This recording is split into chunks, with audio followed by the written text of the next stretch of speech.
বিএনপির বিদ্রোহী প্রার্থীদের ভোট দেওয়া উচিত হবে কিনা বিএনপির ভোটারদের, তাদের এই ব্যাপারটা একটু ভেবে দেখা দরকার আছে। শেষ পর্যন্ত আমরা জানি ৭৯টি আসনে বিদ্রোহী প্রার্থীরা আছেন যারা স্বতন্ত্র হিসেবে নির্বাচন করছেন, এবং সেটায় ৭৯ও না, তার চেয়ে বেশি, ৯০-এর বেশি। তার মানে কোনো কোনো আসনে একাধিক বিদ্রোহী প্রার্থী আছেন।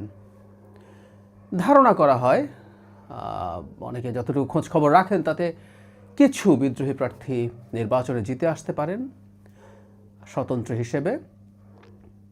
কিন্তু এর চেয়েও সংকটময় জায়গা সেটা হচ্ছে, যেহেতু বিদ্রোহী প্রার্থীরা বিএনপির নেতা, তাদের নিজস্ব ভোট ব্যাংক আছে, তাদের ভোট ব্যাংক কতটুকু তাদেরকে ভোট দেবে সেই প্রশ্ন আছে। আমি সেটা সরিয়ে রেখে আপাতত এটুকু বলি যে তারা যদি ভোট পান, সেই ভোট ব্যাংক ইনফ্যাক্ট এটা বিএনপির ভোট ব্যাংক থেকে কাটা যাবে, এবং এই পারস্পরিক সমস্যার কারণে দুই পক্ষই যেহেতু ভোট ভাগ করে ফেলবেন, বেশ কিছু সিটে জামায়াত ইসলামী জিতে যেতে পারে, এরকম একটা পূর্বাভাস আছে।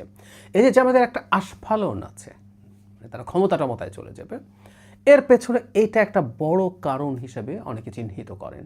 আমিও সেটা মনে করি। ক্ষমতা যাওয়ার প্রশ্নটা শোনাই, সরি, কিন্তু তারা যতটুকু পাচ্ছে, যে পরিস্থিতির কথা বলা হচ্ছে বা বাস্তবের মাটিতে দাঁড়িয়ে আমরা যদি দেখি, তাতে তারা যে সিট পাওয়ার সম্ভাবনা তৈরি হয়েছে, সেটাও হয়েছে একটা বড় বা প্রধান কারণ আসলে এটা। এখন ভোটারদের কি করা উচিত হবে? আমরা এটা মানি, যারা নির্বাচনে দাঁড়িয়েছেন তাদের অনেকের অসন্তোষ আছে, বা কোনো কোনো জায়গায় যোগ্য যিনি ছিলেন তাকেও হয়তো দেয়া হয়ে ওঠে নাই। একটা দল ভুল করে, এটা একদিকের ব্যাপার। আরেক দিকের ব্যাপার হলো, দলের সর্বোচ্চ পর্যায়ে অনেক বেশি কিছু দেখেন, তাদের অনেক রকম ডেটা থাকে, অনেক রকম হিসাব নিকেশ থাকে, সেটার কারণেই হয়তো কখনো কখনো আপাত দৃষ্টিতে যিনি বেশি যোগ্য প্রার্থী তাকে না দিয়ে আরেকজনকে দেয়া হতে হয়। এই জিনিসগুলো খুব অস্বাভাবিক না আমাদের দেশের মতো রাজনীতিতে। ওদিকে আরেকটা বড় সংকট হয়েছে, সেটা হলো বহু বছর যেহেতু নির্বাচন হয়নি, প্রচুর ক্যান্ডিডেটস জমে গেছে, প্রচুর স্বতন্ত্র থেকে যাবে, এটা আমি অনেক দিন ধরে অনুমান করছিলাম, কিন্তু আমার ধারণা ছিল স্বতন্ত্র এত বেশি স্বতন্ত্র থেকে যাবে না।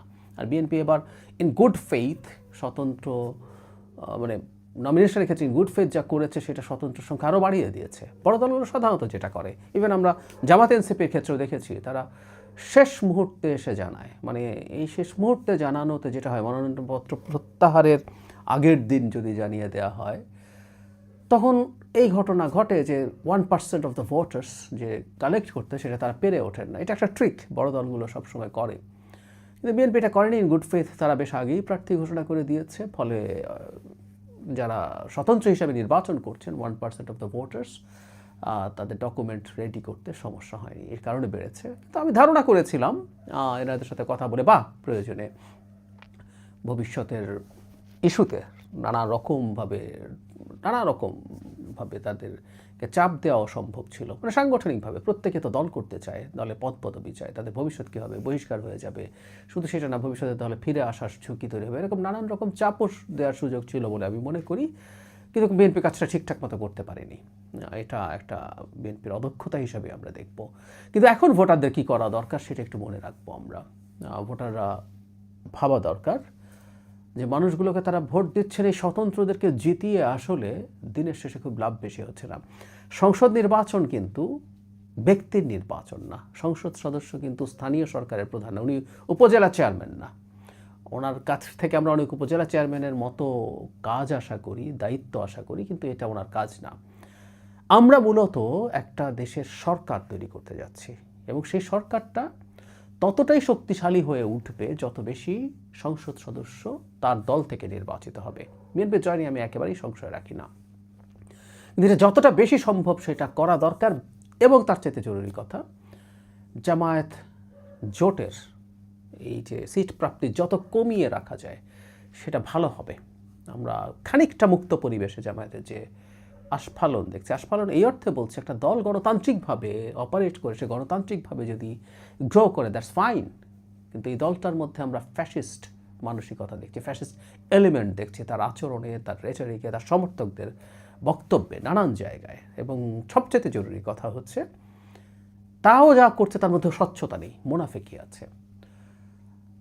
বিএনপির ভোটার যারা আছেন তাদের উচিত হবে কোনো স্বতন্ত্র প্রার্থীকে ভোট না দেয়া, তাদের উচিত হবে ধানের শেষে চোখ বন্ধ করে ভোট দেওয়া। তাতে আপনার মনে হতে পারে যে তিনি অযোগ্য মানুষ বা তিনি তুলনামূলকভাবে কম যোগ্য, যাকে আপনি বা যে কোনো ভোটার স্বতন্ত্র হলেও ভোট দিতে চান।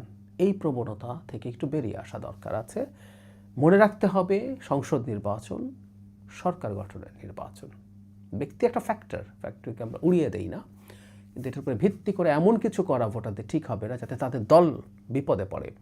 যারা বহুদিন থেকে বিএনপির সমর্থক আছেন, প্রজন্মের পর প্রজন্ম বিএনপির সমর্থন করেছেন, বিএনপিকে ভোট দিয়েছেন, তারা আজকে দলের কোনো সিদ্ধান্তে, সেই দলের সিদ্ধান্তটা ভুলও হতে পারে, আবারও বলছি ভুল মানুষকে দল নমিনেশন দিয়ে থাকতেও পারে, কিন্তু তারপরও দলকে এ ধরনের শাস্তি দেওয়া, দলকে এ ধরনের চাপ তৈরি করা, এমন কিছু করা যেটাতে দল কিছুটা হলেও দুর্বল হয়। আবারও বলছি, দুর্বল হতে আমি বোঝাচ্ছি না বিএনপি ইলেক্টেড হবে না, বিএনপি সরকার গঠন করবেই, কিন্তু আমি চাই এটা যত বেশি সম্ভব সিট বিএনপি পায়।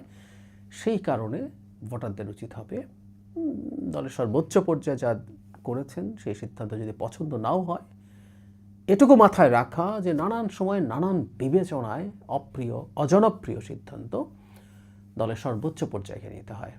সুতরাং স্বতন্ত্রদেরকে কোনোভাবেই ভোট দেওয়া উচিত হবে না বিএনপির ভোটারদের। তাদের মনে রাখতে হবে এটা করার মাধ্যমে তারা আদতে কাকে বেনিফিটেড করছেন।